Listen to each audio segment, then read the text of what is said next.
mempersiapkan hati untuk membaca firman dan merenungkannya. Sebelumnya mari kita berdoa. Ya Tuhan, singkapkanlah rahasia hikmat yang ajaib bagi pengertian dan memberi pengetahuan, karena firman-Lah yang akan menjaga langkah kaki kami agar tidak tersesat dan hilang arah tujuan. Dalam nama Tuhan Yesus kami berdoa. Amin.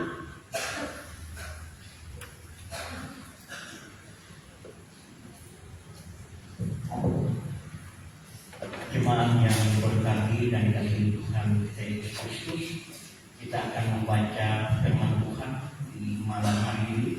Pembacaan saat ini terambil dalam kitab Injil, yaitu dari kitab Injil Lukas pasalnya yang ke-22 ayat 47 hingga ayat yang ke-53.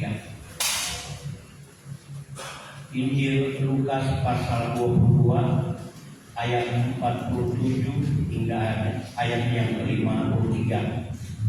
Saya akan membacakannya untuk kita semua. Lembaga Alkitab Indonesia memberi judul Yesus ditangkap. Waktu Yesus masih berbicara, datanglah serombongan orang, sedang muridnya yang bernama Yudas, seorang dari 12 murid itu, berjalan di depan mereka. Yudas mendekati Yesus untuk menciumnya. Maka kata Yesus kepadanya, "Hai Yudas, engkau menyerahkan anak manusia dengan ciuman?" Ketika mereka yang bersama-sama dengan Yesus melihat apa yang akan terjadi, berkatalah mereka, "Tuhan, mestikah kami menyerang mereka dengan pedang?" Dan seorang dari mereka menyerang hamba imam besar sehingga putus telinga kanannya. Tetapi Yesus berkata, "Sudahlah itu." Lalu ia menjamah telinga orang itu dan menyembuhkannya. Maka Yesus berkata kepada imam-imam kepala dan kepala-kepala pengawal bait Allah serta tua-tua yang datang untuk menangkap dia, katanya, "Sang kamu aku ini penyamun, maka kamu datang lengkap dengan pedang dan penuh. Padahal tiap-tiap hari aku ada di tengah-tengah kamu di bait Allah, dan kamu tidak menangkap aku. Tetapi inilah saat kamu, dan inilah kuasa kegelapan itu." Demikian pembacaan firman Tuhan yang kudus. Limpahan rahmat dan anugerah Tuhan berikan buat pelayan khusus dan jemaat Kolam 13. Jemaat Tuhan, pernahkah kita menolong orang, mengasihinya dengan tulus, lalu ia melupakan kebaikan kita, malah berbalik melawan, menjatuhkan, menjelekkan, menghina dan mengkhianati kita?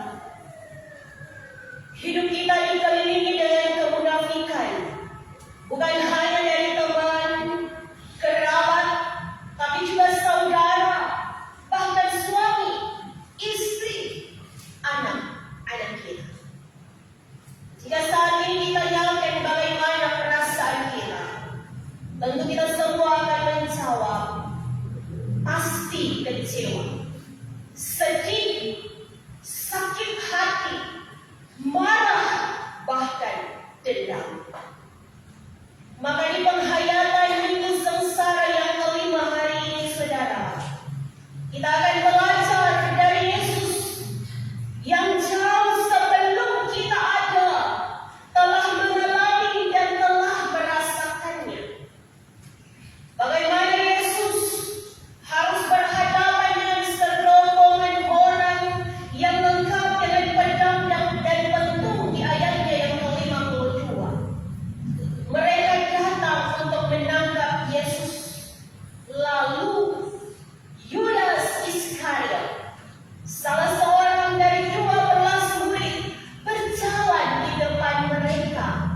ayatnya yang ke-47. Saudara, dalam buku "Temanmu berjalan dengan musuhmu, maka ketahuilah keduanya adalah musuh." Hanya satu di antaranya terang-terangan, sementara yang satunya lagi bersembunyi di balik kata berteman. Dan sekali lagi Alkitab mencatat Yudas berada bersama-sama dengan gerombolan orang-orang yang akan menangkap Yesus.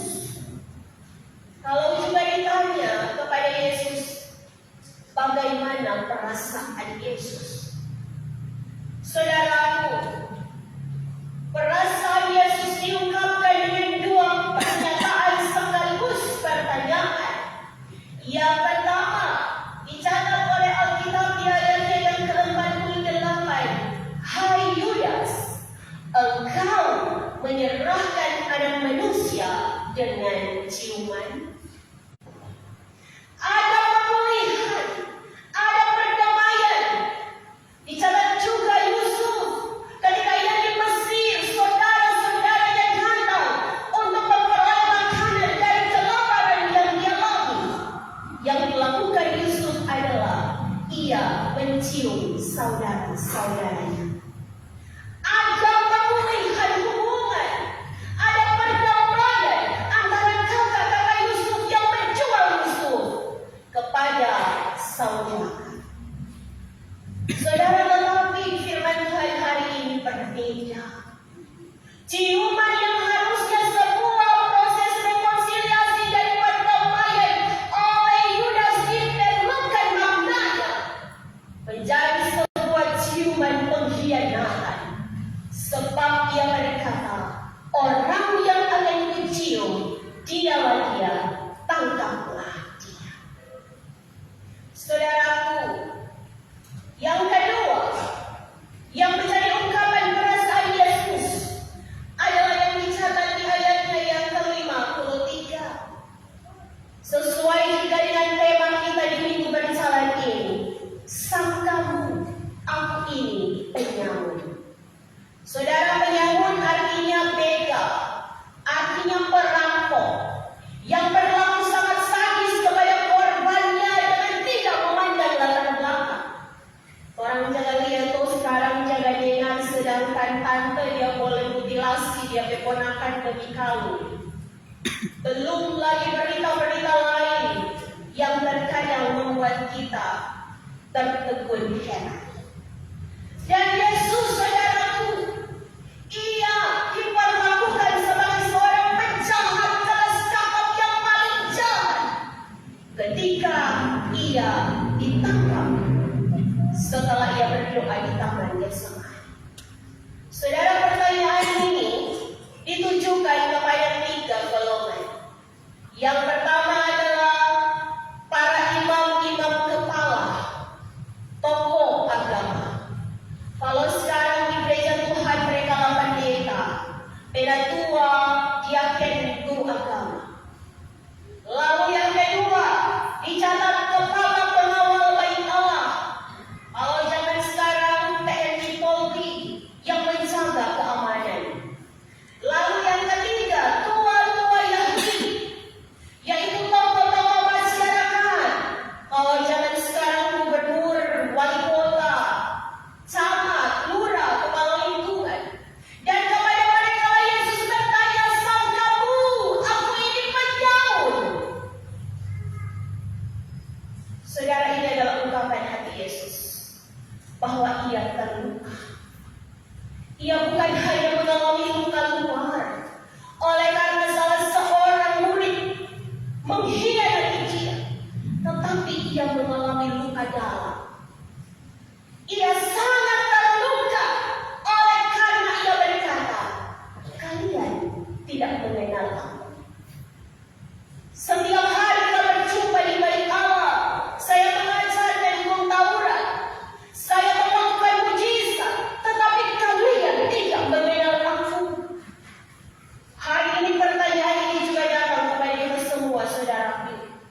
Ketika Yesus datang saat ini dan dia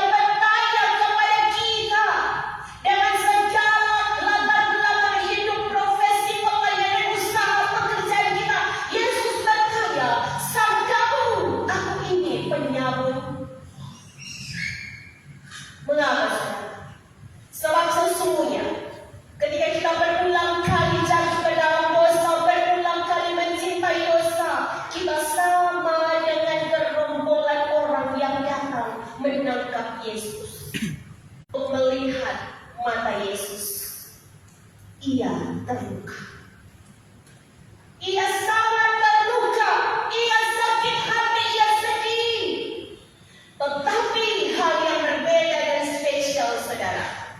Ternyata di ayat yang ke-51 dicatat bahwa ketika salah seorang hamba imam besar hendak menangkap Yesus, maka salah seorang murid memotong telinga kanan. Dan kemudian di ayat 51, Yesus menjamah telinga orang itu dan menyembuhkannya. Hal inilah yang spesial, saudara. Bahwa ternyata di balik sakit hati, di balik kecewa dari Yesus, ia masih bisa mengasihi. Kasih yang ia nyatakan adalah kasih yang nyata. Ia mengambil telinga yang putus itu dan ia menjamah dan ia menyembuhkan orang yang hendak menangkapnya. Saudara, hari ini mari kita mau belajar dari Yesus. Mari kita peka dengan suara Tuhan. Mari kita lebih datang lagi kepada Tuhan. Kita mau dan rindu mendengar kebenaran firman Tuhan. Itu yang Tuhan mau. Lalu yang kedua adalah berikan hati kita untuk disembuhkan oleh Tuhan. Kekecewaan, kesedihan yang kita alami, mari kita bawa kepada Tuhan. Karena hanya Tuhan yang bisa menyembuhkan segala luka hati kita. Jemaat yang diberkati Tuhan, Tuhan kita spesial. Maka sebagai anak-anaknya kita pun spesial. Ingat bahwa orang bisa menjadi pengkhianat. Tetapi sekali lagi, sebagai anak-anak Tuhan kita ini spesial.